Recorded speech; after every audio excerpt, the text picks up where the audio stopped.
But there was one other important teaching the Buddha mentioned, and that was in respect to the divine puja which the devas would be doing. Because the Buddha was lying between the twin sal trees, and although it was out of season, these two sal trees where he was lying between were in full bloom. And they would shower the body of the Buddha with the flower petals. The real sal tree has actually a very tiny one. The Wong sal tree, the cannonball tree, which is generally, but falsely, both in Sri Lanka and in Thailand, falsely considered to be the sal tree, has got very big flowers. It may not be so nice if they were falling out and onto the Buddha while he is preparing for Parinibbāna. The real sal tree has very, very, very small flowers. And they were showering, even the trees never doing puja. And then all the devas were showering the body of the Tathāgata with divine flowers and divine puja. And the Buddha used that occasion to remind everyone what is the supreme puja. What is the supreme puja? Is it flowers or is it incense? Is it perfume? What is the supreme form of puja to the Tathāgata? Yes, Dhammānudhammapaṭipatti or Dhammānudhammapaṭipatti. Dhammānudhammapaṭipatti. To practice Dhamma in line with the Dhamma. Dhammānudhammapaṭipatti. To practice his teaching. This is also a form of puja. I think that is particularly relevant for more traditional Buddhists, or born Buddhists, because they often have a very strong, powerful conditioning that they like to do puja to the Buddha. For the converted Buddhists, like Westerners who later in life become Buddhists, they can get into it as well, but I think most don't have quite such a strong conditioning. If from early childhood you witness and experience in that environment how everyone does their Buddha puja every day, I think it's a more powerful conditioning. But if one has that conditioning already, it's good to contemplate that point, that a higher form of puja is Dhammānudhammapaṭipatti, to practice the Dhamma in line with the Dhamma. And you can do that for your own benefit, obviously. I think this is how the Westerners approach it usually in the converted Buddhists. But if you have a conditioning that you really want to do puja to the Buddha, you can deliberately sit down, do an hour meditation, and then dedicate that as an act of puja. And why do I mention that today? It's nothing much about Parinibbāna today, so why do I mention that? Because we just had Luang Por Liem here, and people were enthusiastic to do puja, to pay respects, to help with the preparations, to offer food, to go to the airport, reserve the seats, offer some more snacks, offer special medicine or food he may require. And there was so much enthusiasm, also including puja to Luang Por Liem. But the same thing what the Buddha said applies to all the great teachers. And even to the small teachers like Dhammasiha. I'm not a great Kuba Ajahn, but anyone who does teaching, I think, will feel that. What you find most motivating in your efforts in teaching is if anyone takes it on and practices it. There's also good feedback is the best feedback to the teacher. sometimes people also come up now after the talk and are super enthusiastic. Oh, Ajahn, this is the best talk I've ever heard in my life, and will that be published on YouTube, and how can I share that? And then you never see or hear of them again. It's quite fascinating. I had that happening a few times. So for me, the best feedback and the best motivation in making effort and teaching is usually if I can notice that someone is taking it on. I was really impressed once with this young couple, and Madhavi and Steve, Sri Lankan Aussie couple just getting married.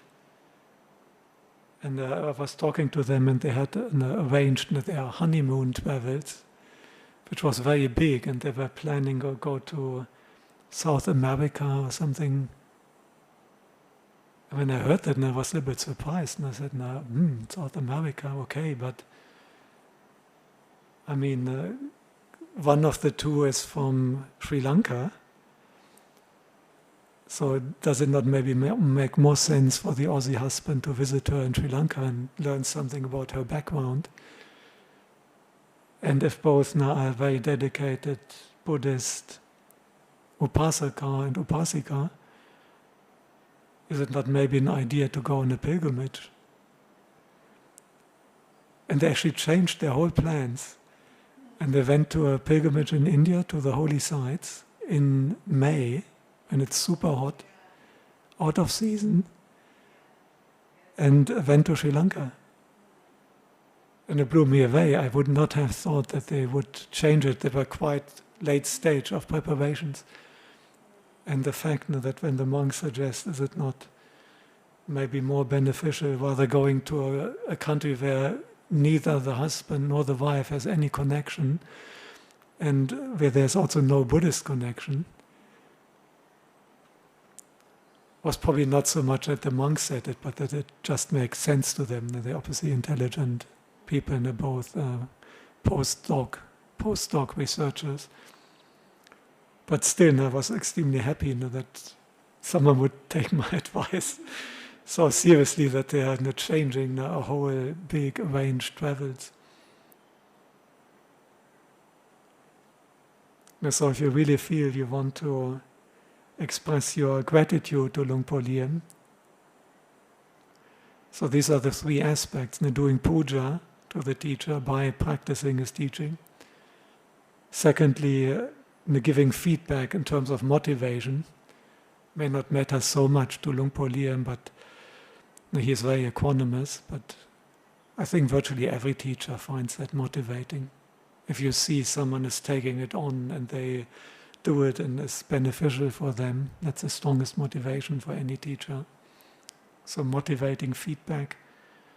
And number 3, if you want to express gratitude, it's also the best way of expressing our gratitude to any teaching we have received, by practicing them.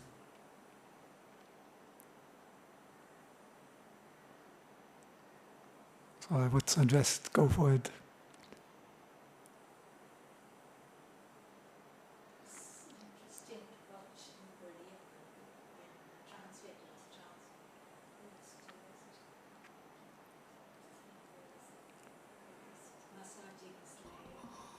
Yeah, this is a little bit his peculiar also character. He tends to move his body quite a bit, has always been like that. And he is not a person who comes from the selfie culture and video culture. So normally he will not act in a way that it looks good on video. As someone who has got training in video and vlogging and acting, they will always have a kind of second instinct. Now, how do I act that I look nice and inspiring on video? Whereas Luang Por Liem would give Dhammatalks more like the old style, without much looking at the audience or the feedback and joking. They would sometimes even be behind a fan, traditionally, so that the teacher may teach the eyes closed, and no consideration whether people see you.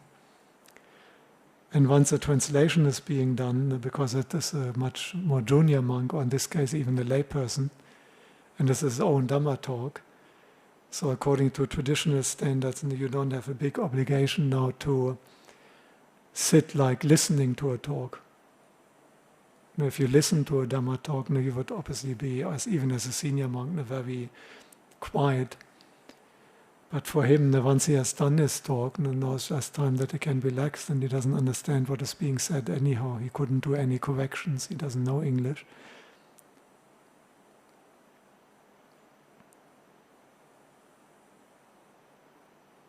And I'm not sure whether he was even aware that this is being recorded, because there was so little time to talk, and I talked only to the Upatak, because I can't speak Thai, so I can't discuss things with Luang Por Liem. That was a little bit a problem, or how to say, making it more difficult, the organization, because there was so little time.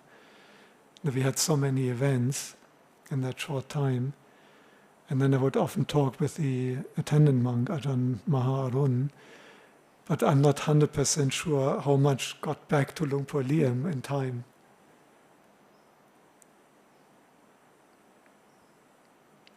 So it's really amazing that Luang Por was here for 32 hours. I counted that.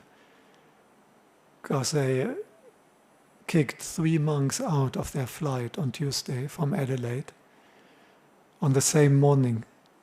Ajahn Dhmmasiha got a message that Luang Por Liem and 2 other monks have been kicked out of their flight, which arrives at 3 p.m. here, and instead been put on a flight that arrives at 9 p.m. And they actually split the group. Ajahn Dhmmasiha assumed when he got that, very busy, he has got programs there, so he got this message. And when he saw that, he assumed they have all been rebooked. But out of the group of 5, they rebooked only 3. Actually, out of a group of 6, they rebooked only 3.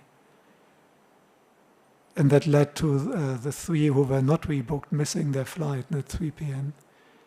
And then he had to reorganize that they got put onto the next flight. So it was quite disappointing what Virgin Airlines has done there. I suspect the person doing that, they have no idea of Luang Por Liem's eminence.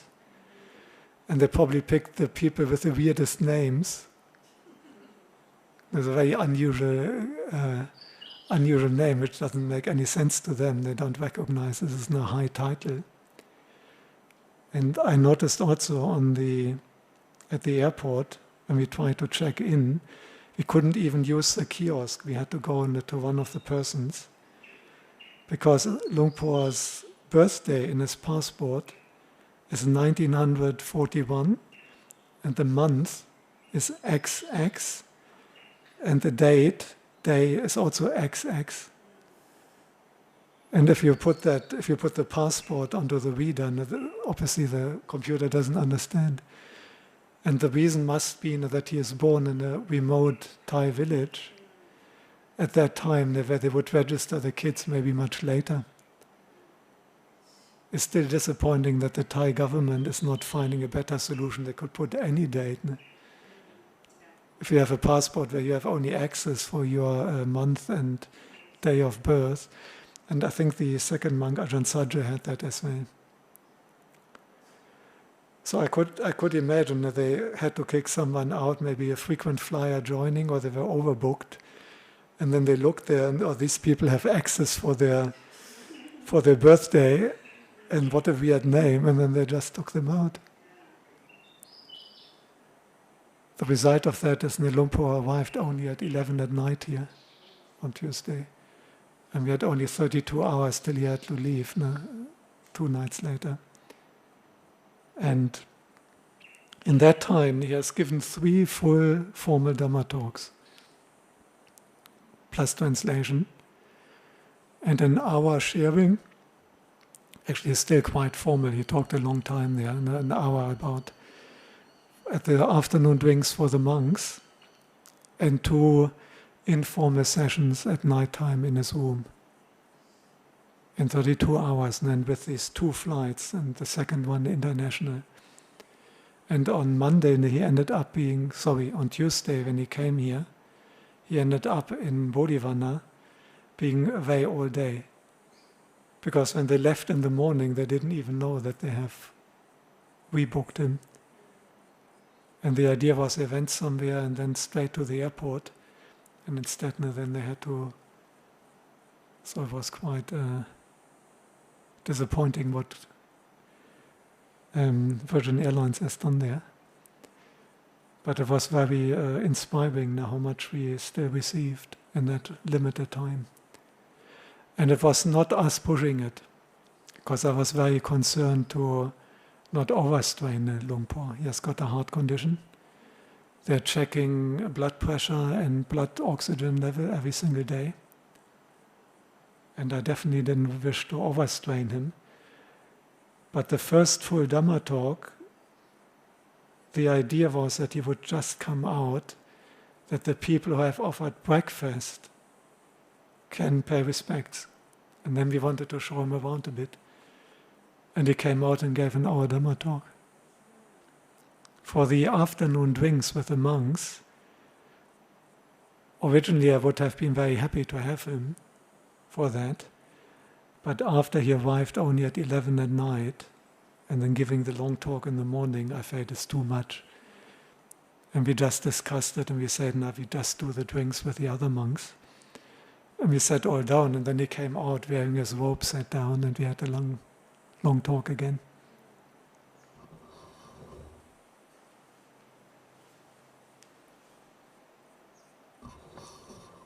One thing which was a little bit stressful for me with Luang Por Liem, due to his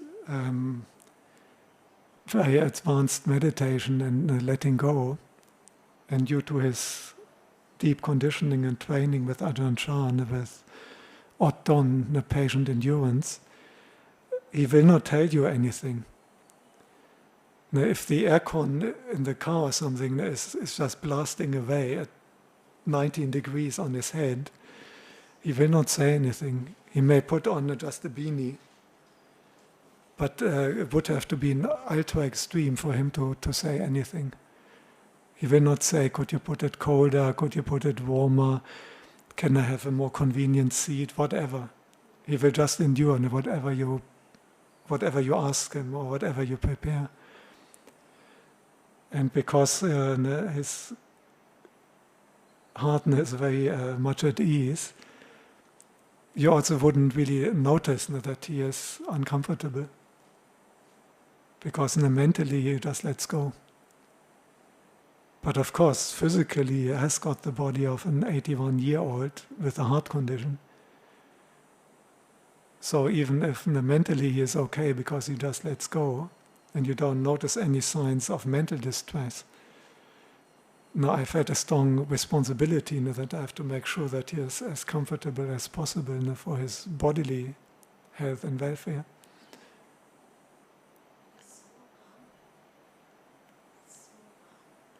And he's like that always. And if his blood pressure, due to excessive strain, goes to a very high level, he will be just like that. You will not see that. This is why the Upatak, they're checking that every day. Because he's always like that, relaxed. If he was dying from a heart attack, he would be just as relaxed. You don't notice it. Because mentally he's completely let go. We had that once in one monastery when Luang Por Tui was visiting, by now one of the most senior Dhammayut Ajahns. And on the third day or something, when the monks accompanied him back to his kuti, and usually you help the Ajahn taking off the robe if you're around, and then you quickly fold up the robe for him or hang it on the line in the sun to dry out. And someone did that, and they noticed he had all this big rash. And they asked him, and he said, oh yeah, I got this rash a few days ago. And they asked, is it painful? And he said, yes, it's painful. And he actually had shingles. He had herpes zoster. And I'm not sure whether you have talked with people, and Jayanta once had that. if you have talked with people who had shingles or herpes zoster, and they often say it's the most painful experience they had in their whole life. And he hadn't mentioned anything, and only by chance when they took him in a scooty and then all these pimples and they're going all around the body.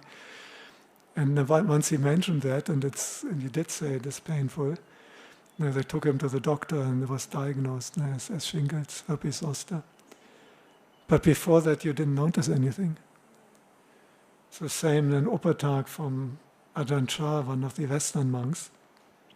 It was one of these days where Ajahn Chah would teach continuously from after the meal. So that means something like 9 o'clock in Thailand. The meal is finished earlier than here. So he was teaching continuously from 9 in the morning till somewhere at night time. And then the Upatak accompanied him back into his kuti and settled him in. And then he noticed that Ajahn Chah actually had fever chills. And he had malaria that day. And if you have malaria, it tends to be in the body, suppressed. And Ajahn Chah had malaria several times. But it may come out on certain occasions when this particular parasite comes out of the blood cells, and then you get another fever chill. And again, when people have malaria, they usually don't feel up to anything much. You had malaria in Sri Lanka? Hmm.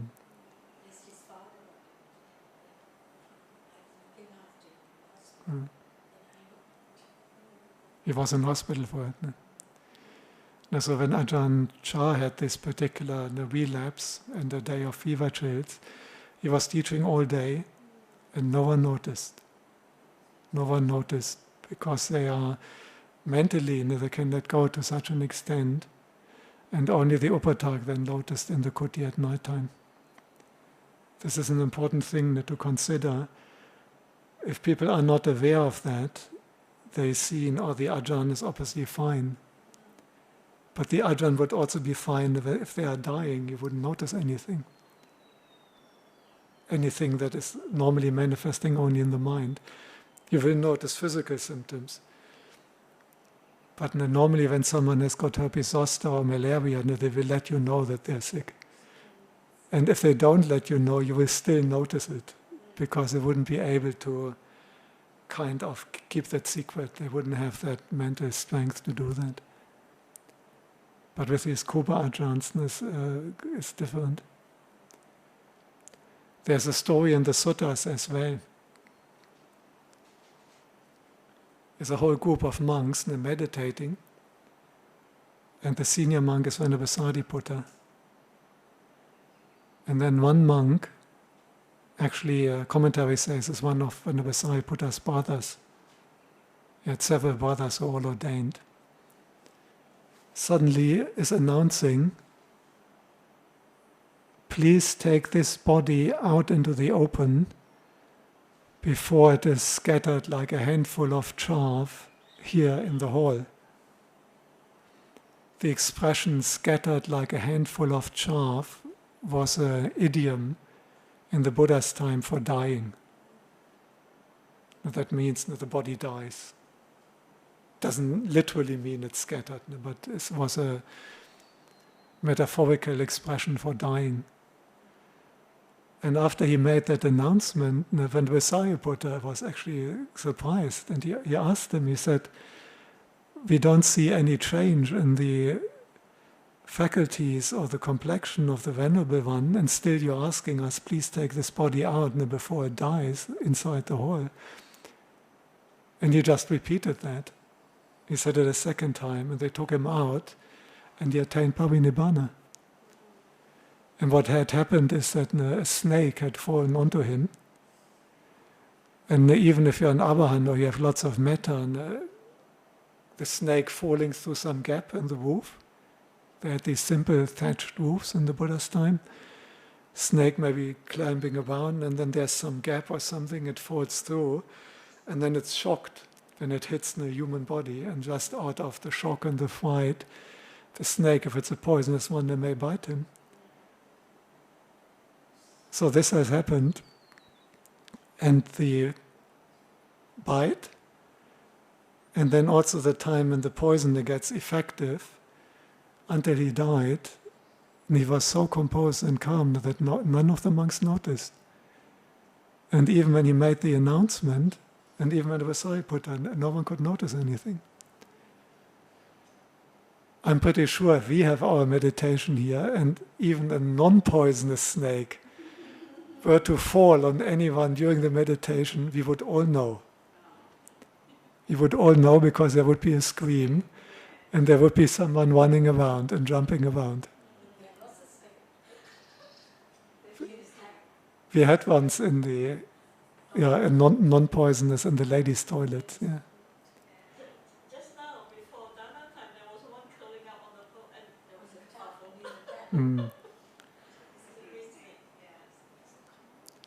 So I'm very sure if that had happened, even without being bitten, without a poisonous snake, without anyone dying, you would notice. There would be a scream, there would be someone running around, they would all be talking about it. But this person, the friend, the brother of the Sariputta, and he was an Arahant. And once a snake had bitten, and he's not afraid of dying anyhow, and he would just continue meditating quietly. And just imagine the pain if you die from a snake bite. It's certainly very painful. And he was just quietly continuing. And in the end, it was probably the culture that you don't want to have the dead body inside, or for whatever reason he preferred to die outside in the open. He only made that request just before he died. This is another example that with these kind of practitioners, you cannot assess that like with a normal person. A normal person, even if they are not complaining and they are very restrained and incredible, content, and try to be easy to look after, you would still notice it, because the mental distress would be showing. But if someone doesn't have any mental distress due to their advanced practice, then obviously it's not showing. But it does mean it puts a particular responsibility on the people looking after him, that one takes that into account and doesn't overstrain.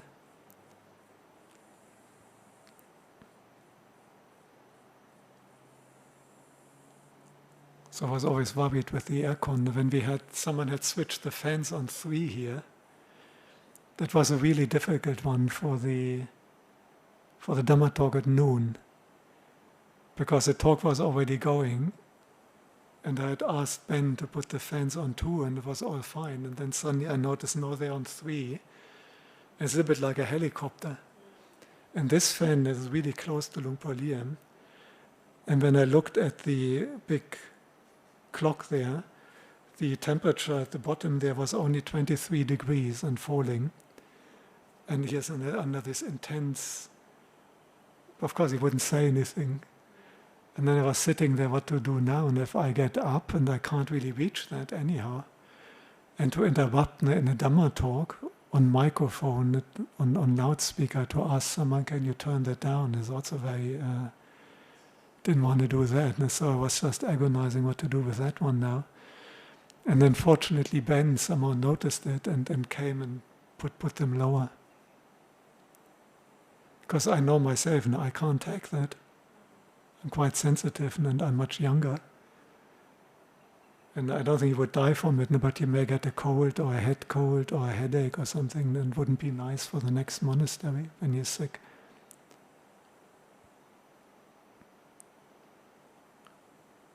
But these are things where you notice the difference when someone has a very advanced Dhamma practice. I doubt that anyone could do that, having herpes zoster and no one notices. And functioning externally, because that is not a condition which knocks you out in the sense that the body gets knocked out, yet you have to lie. It's just very painful. And functioning apparently completely normal, doing lots of teaching and everything. Ajahn Chah did that with malaria.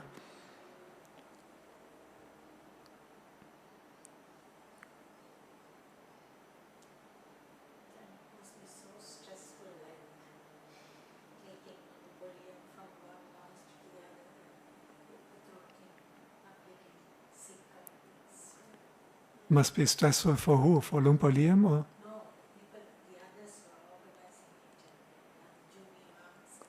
Yeah, it's a big thing. How would you feel if someone gives you a blue Mauritius stamp which is worth 200 million and asks you to look after that for a few days? So now you have got the stamp which is worth $300 million. Would you feel a bit stressed looking after that? No, but a Kuba Ajahn like that is worth much more than $300 million. Much worth more than some expensive item. Now if someone gives you an heirloom from their own mother, some super expensive diamond necklace, 2 million has been passed down the 10 generations in their family, can you look after that for a couple of days? Would you feel stressed? Yeah, no? But this is much more. Now you feel suddenly, at least I feel an extreme high sense of responsibility that you make sure that he is healthy and that doesn't catch anything here and that nothing untoward happens. Luang Por Liem is not worried about that, obviously. He's not worried. And he is fine. Whatever happens to him, he'll be fine. But I would feel very awkward if I ask him for some big program and we drag him around all day showing him Brisbane and then straight into the next big Dhamma talk. And then he has gotten a 200 over 100 in his blood pressure. I would feel very, very bad about that.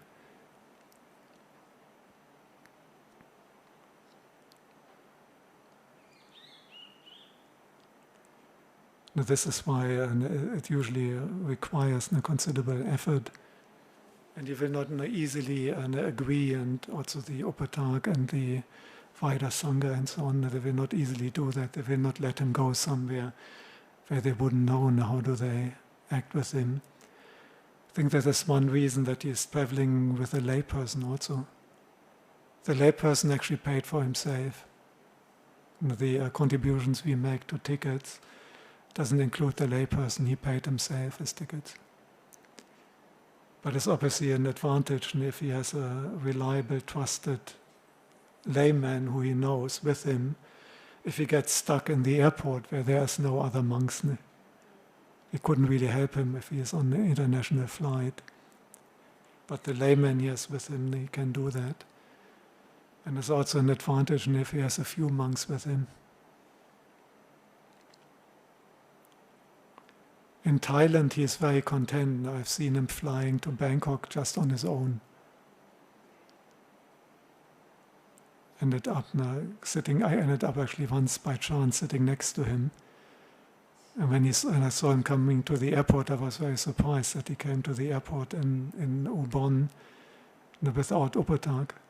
So I could do a little bit of Upataking. And even Ajahn Dhammasiha, Ajahn Dhammasiha is quite a highly respected teacher, but you should have seen him when he saw Ajahn Luang Por Liem without Upatak, and then only me as a Phawang now trying to help out. He was jumping. It's amazing, there's such an outstanding Ajahn, but he was immediately and literally jumping to open the door for him, and he got him the car which carries you sometimes from the aircraft to the terminal in Bangkok. That was actually the case, although we had this Thai Airways flight, and they put us on the tarmac, and then we had this little car carrying you to the terminal. And there was this one thing I didn't know, that you can do that, but Ajahn Dhammasiha, he was immediately running ahead and then opening the door next to the driver. And then Luang Por Liem could sit next to the driver, which probably can't be done according to some security and safety and insurance regulations, but in Thailand they don't mind. I've seen that happening after that with other monks as well, because it's very crowded in this little bus. Whereas if he sits next to the driver, it's very... But I didn't know that, so Ajahn Dhammasiha was really wanting to do that for him. But in Thailand it's not such a big thing. If he goes alone to Bangkok, he knows the language, it's a Buddhist country. But for these international travels, they have to pick where they go. And the fact that he has been here now 4 times shows obviously that he trusts us here.